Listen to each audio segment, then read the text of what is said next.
It is indeed true that a clear conscience fears no false accusations. Coming up.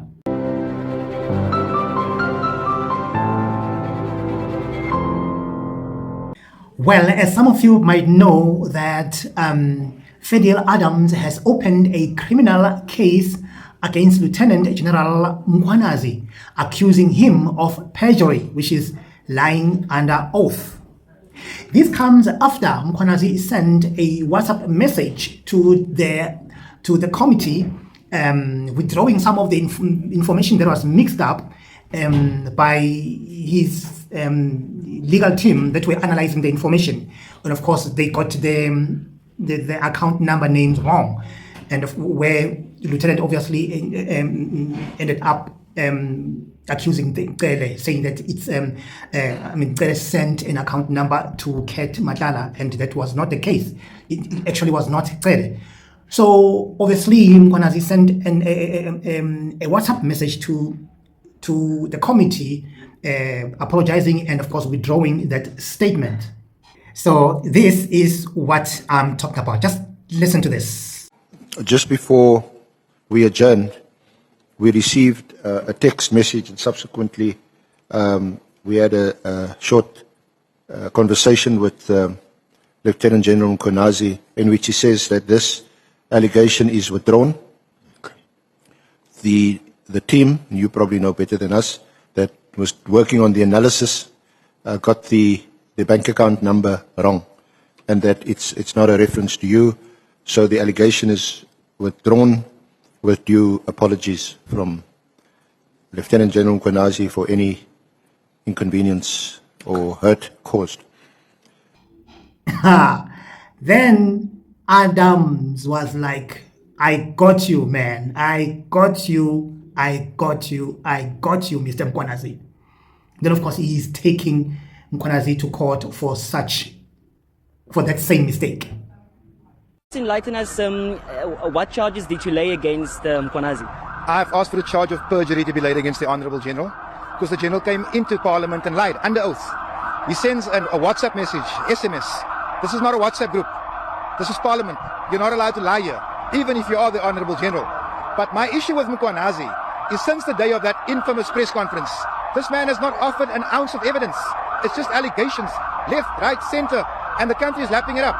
Now, if the man has lied under oath, what credibility does his testimony have? And people must remember that the defending team must still come and testify. Mkhwanazi must not take South Africa for a joke. Not all of us are blind. Some of us know why he called that press conference on the 6th. And some of us are willing to tell the truth. Ultimately, this man appears to be fighting crime, but he's covering up for the corrupt. Mkhwanazi must understand there's big trouble coming.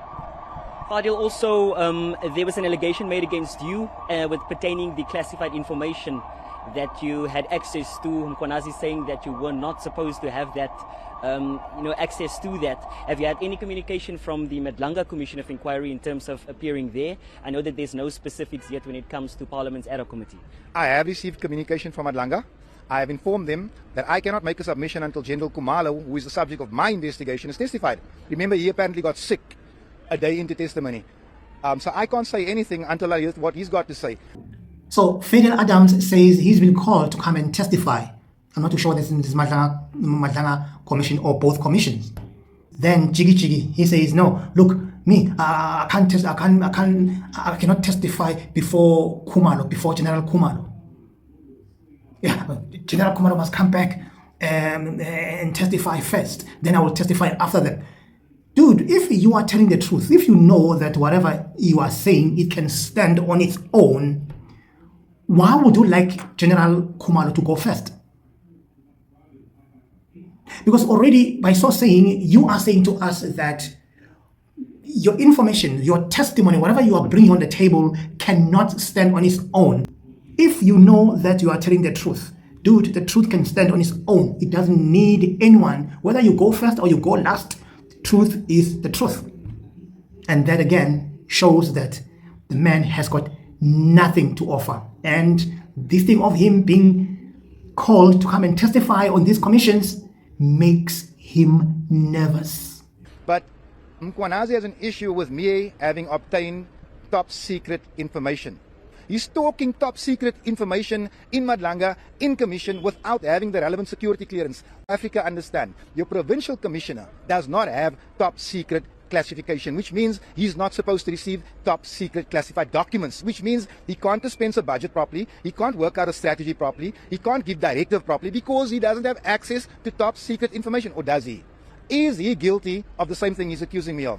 This man's a walking contradiction, and Fadiel Adams is coming.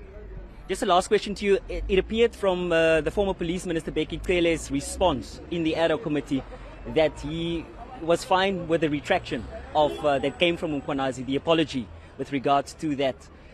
Just in that light, are you still ventured to the police station while it appeared as if the former Police Minister he made a mistake, and I'm fine with that? Of course Bheki Cele is going to cover up for Mkhwanazi. Of course he is. Look, these guys know lots about each other without me saying anything. Of course he's not. He's going to try and smother this thing right there. I'm not going to. Bheki Cele is not Parliament. Fadiel Adams is not Parliament. You do not come and lie to Parliament and think you can get away with it. Bheki Cele, in my view, is a big part of the reason why I can't get an immediate case number right here, because the computers are down. Remember, Mkhwanazi admitted to Parliament that crime intelligence bought a Lamborghini.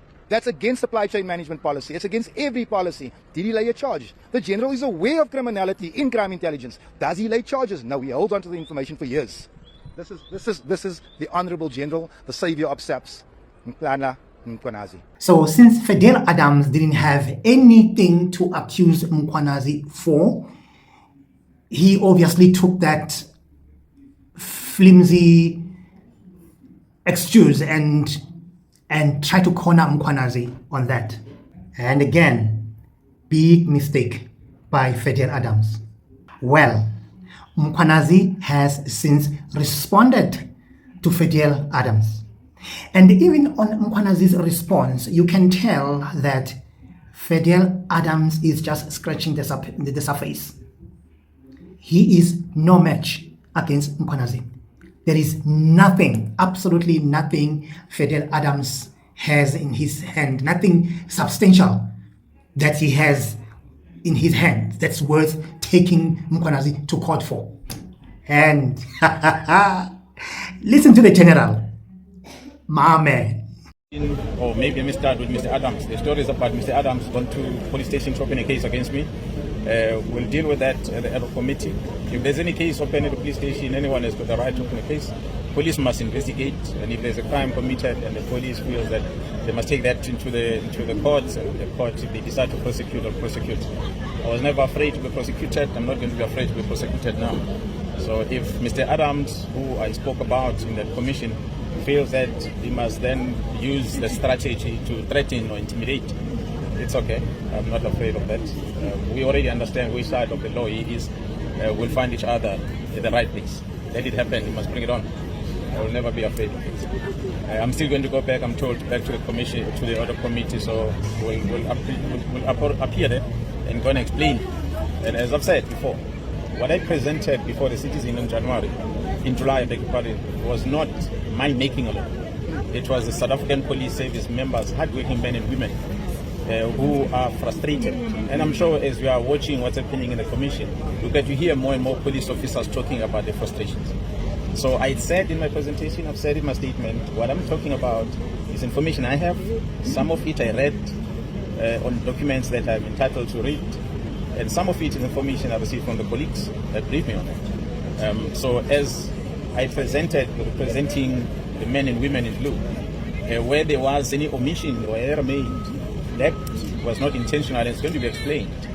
We submit some statements, and I think maybe you might have missed the fact that what was spoken about in Parliament against what was in my statement are two different things.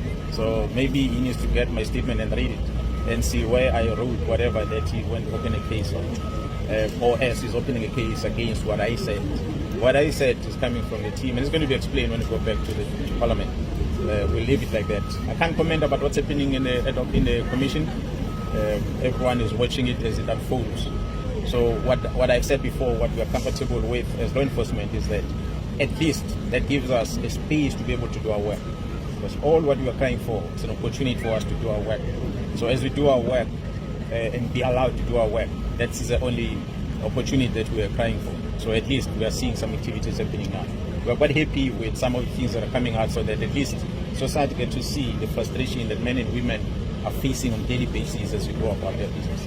We always say police are only responsible for investigating crime, bringing the perpetrators to court. Someone else, another department, take it from there going forward. But if our efforts is frustrated one way or another, we have to find means to make sure that we are able to enforce the law.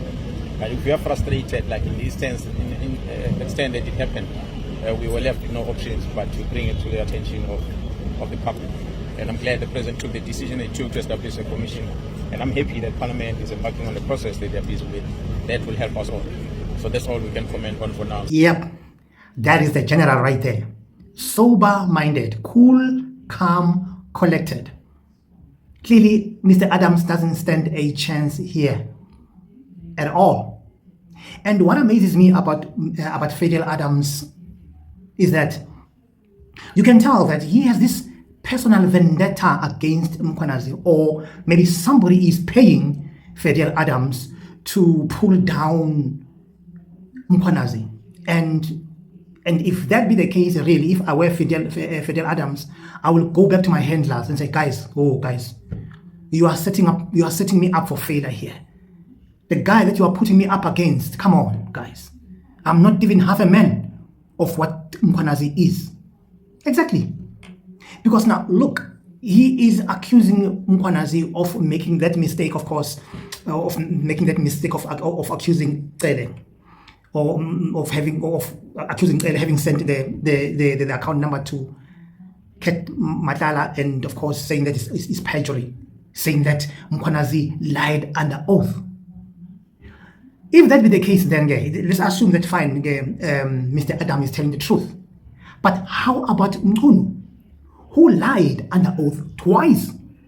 One of which, of course, was when he said he on his statement he wrote that one of the councillors was dead, only to find that the councillor was alive, and he couldn't even discover that lies earlier. It was only discovered by ad hoc committee. Now that is somebody who lied under oath. But Fadiel Adams didn't accuse Mkhunu for that. It's not only that. Mkhunu also lied of being attacked by Mkhwanazi, or lying about the video where he says Mkhwanazi was attacking him, and only to find that there was no video. That, my friend, is lying under oath. That's perjury. But Adams doesn't mention all those mistakes against Mkhunu, and he goes after Mkhwanazi for mere nothing. It won't stand in the court of law at all. Yep. Clearly, we can all see that Fadiel Adams is just scratching the surface. And he's so shallow enough not even to realize that he doesn't have a case. There is really nothing substantial in his hand. He thought, I got Mkhwanazi on this one. Psst, seriously. And clearly he hasn't learned and doesn't understand who Mkhwanazi is. What do you think? Let me have your comment below, and of course, if you are coming for the first time, don't forget to like, share, and subscribe.